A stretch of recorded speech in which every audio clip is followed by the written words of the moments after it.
The first memory Mira had of the world outside a visor was a taste metallic, sharp, and bitter, scraping the back of her throat when she was 6.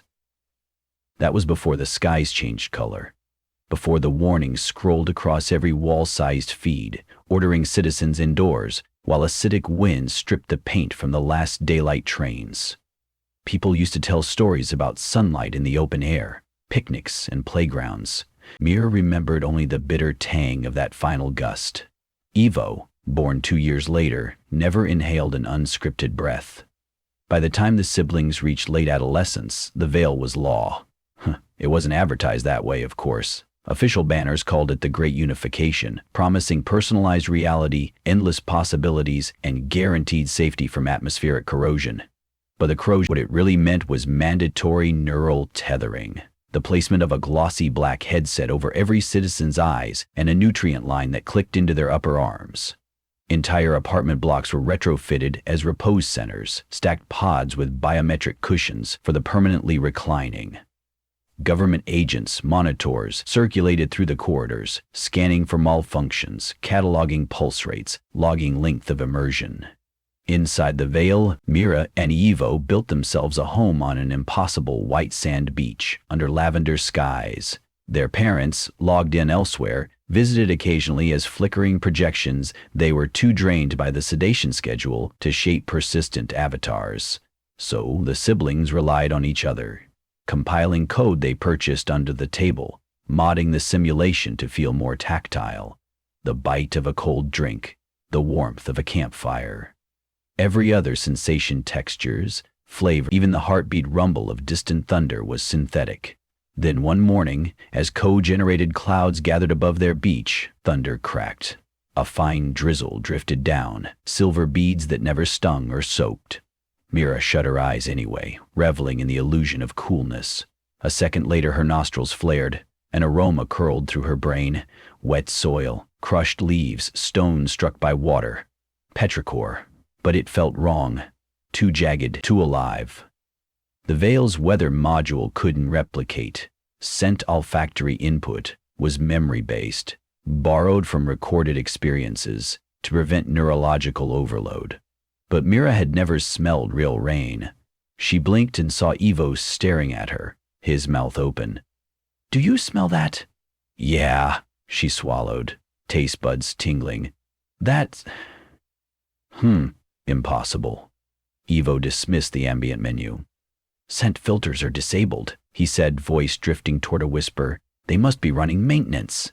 Mira shook her head. Maintenance never pushes raw sensory data. Something's broken. For the first time since childhood, she remembered the final gust outside the visor. Metallic, sharp, bitter. She recalled gagging, her mother tightening a mask over her face while dragging her into the shelter. That was acid air. This was different. Rich, earthy, layered. Almost kind.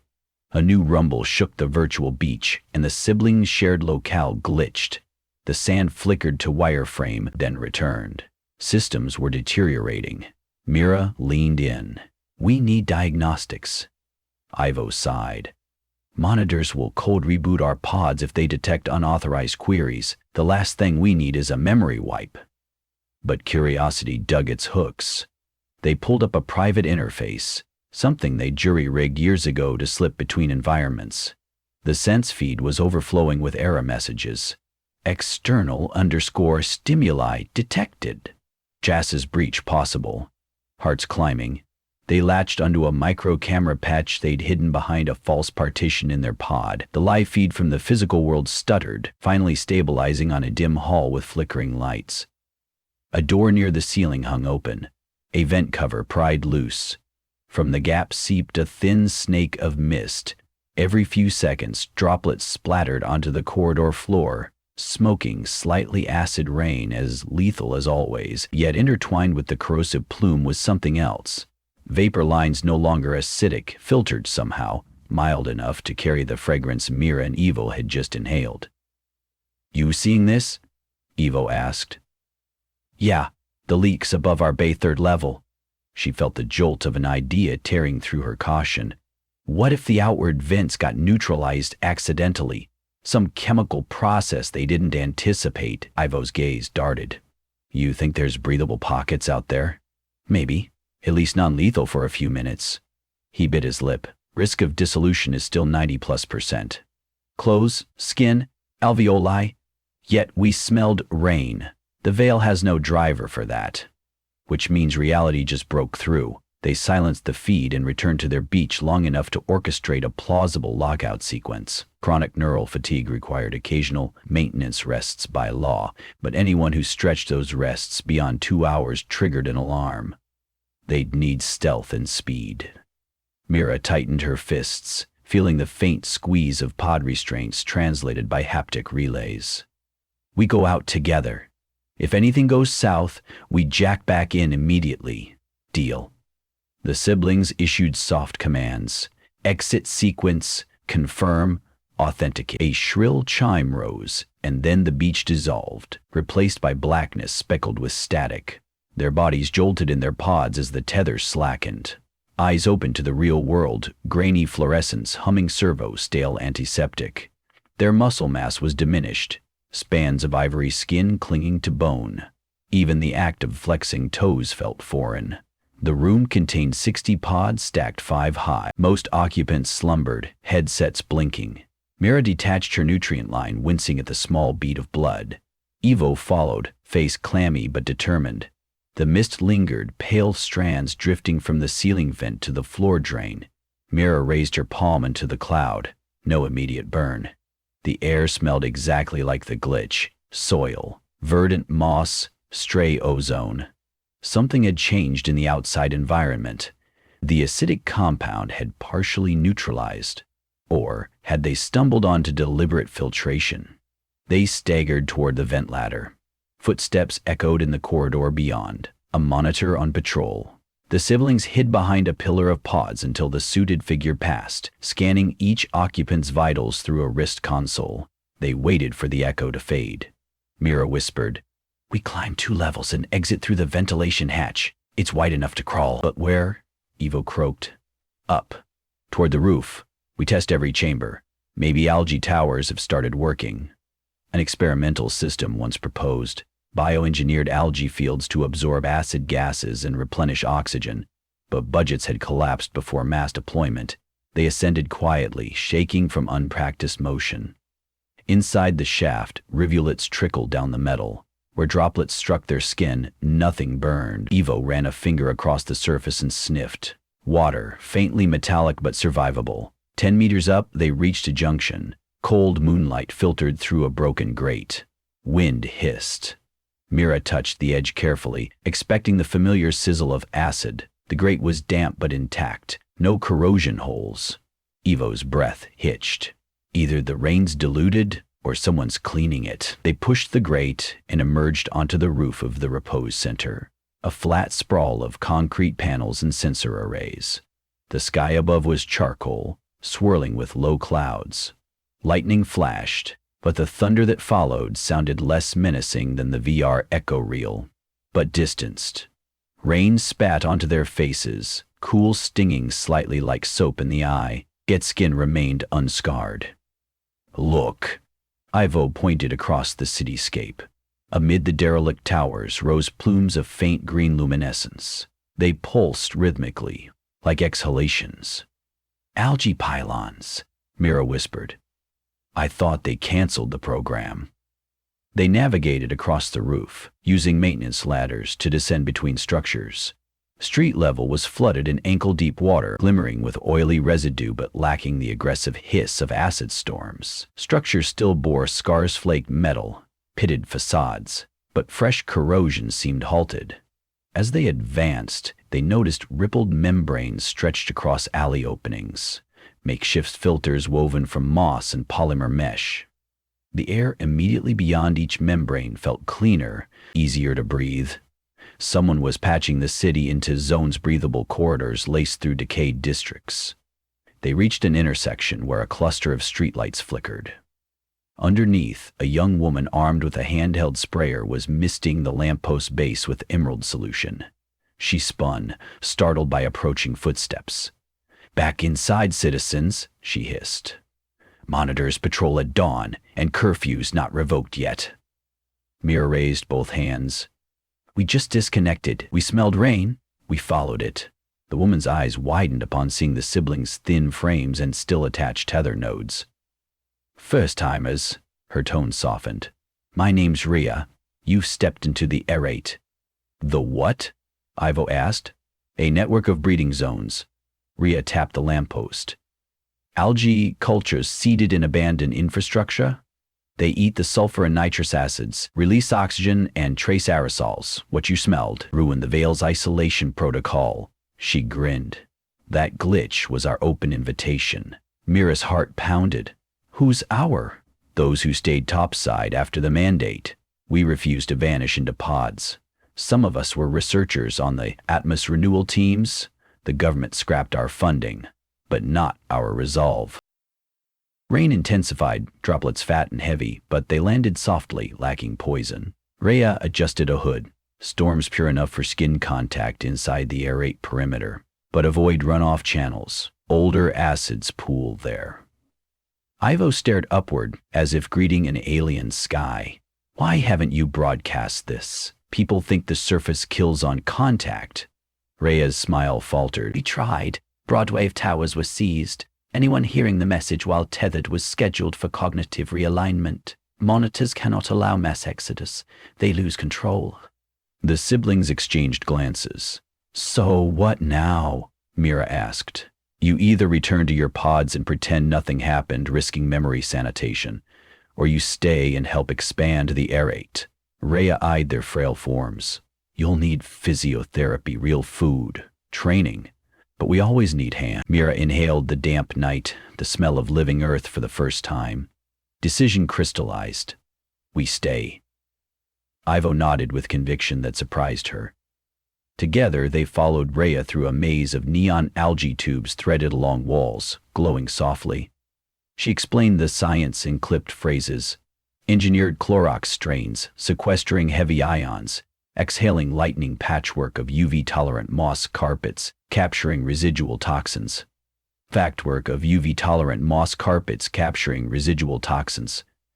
Her engineers nodded, and impractically braiding all moss carpets, capturing residual toxins. The aerate's reach stretched across 15 city blocks, though gaps existed in dangerous corridors where acid still reigned, patrolled by monitors shielding official secrets behind reflective masks. They arrived at an underground loading dock repurposed as a commune, bunk beds welded from street signs, a communal kitchen with hydro units, a lab filled with vats of emerald broth. Dozens of survivors looked up, some missing fingers to early storms, others boasting homemade respirators strapped like second mouths, faces weary but alert. An elder called Loom approached, leaning on a cane. New veins of the world, she greeted, voice rasping yet kind.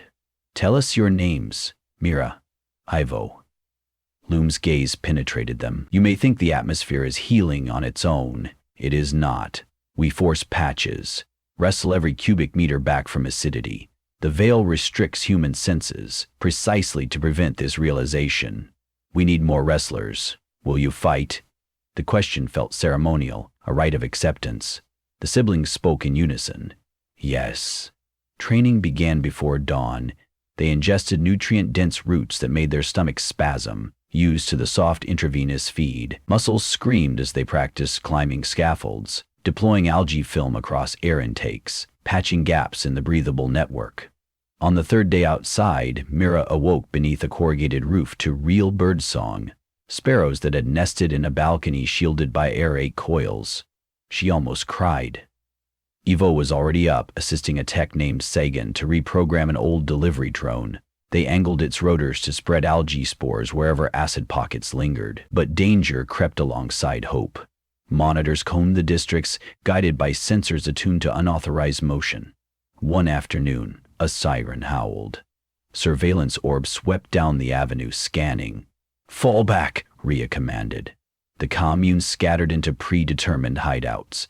Mira and Ivo sprinted into a derelict library crusted in moss. They crouched behind toppled shelves as boots thundered outside. A metallic voice boomed. Citizens out of compliance. Return to shelter for reinstatement. Mira's pulse hammered. She faced Evo, whispering, "If they capture us, they'll wipe the last 3 days. We'll forget the smell." Evo's expression hardened. "Then we don't let them." He slid a compact device from his belt, Sagan's remapped drone remote.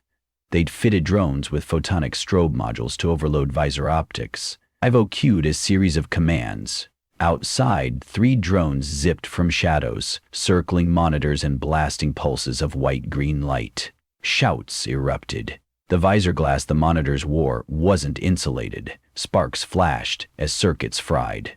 The siblings bolted. Behind them, acid puddles hissed where stray bullets struck masonry. They regrouped in a parking garage converted into an algae farm.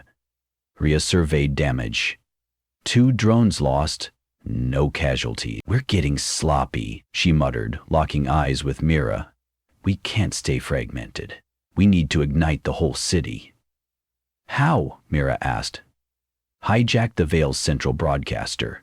Push a sensory surge to every pod, the real rain, unfiltered.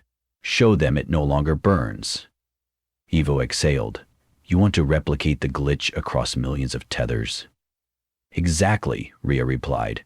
"We traced your breach to an unsealed vent, but we can't rely on random leaks. We need deliberate intrusion." Loom hobbled forward. "I've lived long enough on borrowed breaths. I'll guide you through old metro conduits to the broadcast nexus. The rest will hold perimeter."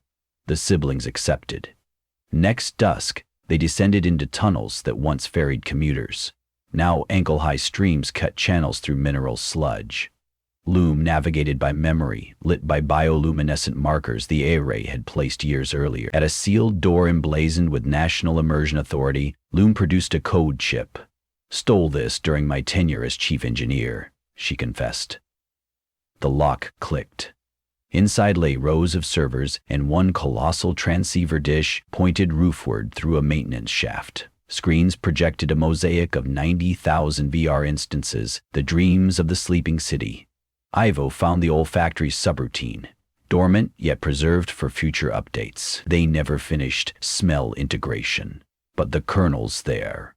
Mira unpacked vials of aerosol captured directly from the aerate's purified air. She fed them into an analyzer. The system translated the chemical signature into a data range, ready to encode. Alarms flicked on. "Intrusion detected." "No time," Ivo said. "Mir, plug it." She slammed the extra _ rain code into the broadcast queue. Outside, metallic clanks approached. "Transmitting." Ivo breathed, flipping the master switch. A ripple shimmered across the screens as each VR instant shuddered. Digital skies cracked, synthetic waves froze. Then across millions of neural feeds surged raw scent, wet earth, lightning-charged ozone, promise. From the shaft above, daylight, true daylight, pierced the gloom as sun broke through clouds for the first time in memory, illuminating particles of benign mist swirling down. Boots tramped into the server room. Monitors raised stun rifles. Lume stepped forward, cane lifted like a spear. Mira and Ivo braced for consequence. But before energy bolts spat, the monitors hesitated. Something in their stance softened. They too smelled the rain. Their helmets' filters were no match for the permeating petrichor pouring through the open shaft. One lowered his weapon. Visor reflective surface cleared, revealing human eyes glistening with confusion, perhaps wonder. He whispered, "Why doesn't it burn?" "No longer acid," Lume replied. "We've changed it. You can help us finish." Outside, sirens faltered and died. In pods across the city, sleepers woke, gasping, blinking under visors, tears tracking faces as the first authentic sensory input in years bathed their senses. The Veil's hold cracked like ancient plaster. Over subsequent days, the air raid blossomed. Volunteers flooded streets, guided by Mira, Evo, and the older rebels. Algae pylons sprouted across rooftops, drawing power from solar panels scavenged from the defunct commercial district. Mosquito drones seeded spore clouds into remaining corrosive banks, neutralizing them. Cleanup crews used reclaimed streetcars to haul rubble, freeing soil to absorb new growth. The siblings, once pale shadows, thickened with muscle and sunburn. They led teams to dismantle repose centers, waking residents gently, teaching them to stand, to inhale, to believe. Some retreated in panic, begging to return to the Vale's safety. Patience overcame fear. Shared meals of crisp greens and smoked tuber helped ground them. On the evening, marking 30 days since the broadcast, Mira and Ivo climbed a water tower overlooking a horizon stippled with algae glows and fingers of natural sunrise. Clouds gathered again, and real rain hissed upon the metal, droplets rolling down pale rust. The siblings lifted their faces into the downpour. Mira inhaled deeply, no filter, no synthetic overlay, just oxygen flavored by stone and root.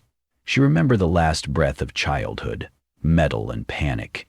Now the air tasted of renewal. Beside her, Ivo laughed, a raw sound mingling with thunder. "We did it!" "Pieces of it," she corrected, though a smile stretched her cheeks. "Plenty left to heal." His eyes scanned the living city below. People danced in abandoned streets, hands outstretched to catch rain. Children, newly woken, shrieked as puddles splashed harmlessly around their ankles. "I think the world just logged back in," Ivo said. Mira wrapped an arm around her brother. Lightning stitched the clouds, but it was a friendly seam, illuminating faces that no longer hid behind visors. "We'll stay offline a little longer," she murmured. "There's so much reality left to feel." Rain kept falling, gentle and free, as the siblings watched dawn bleed rose gold through thinning clouds, the air itself carrying the scent of all that remained possible.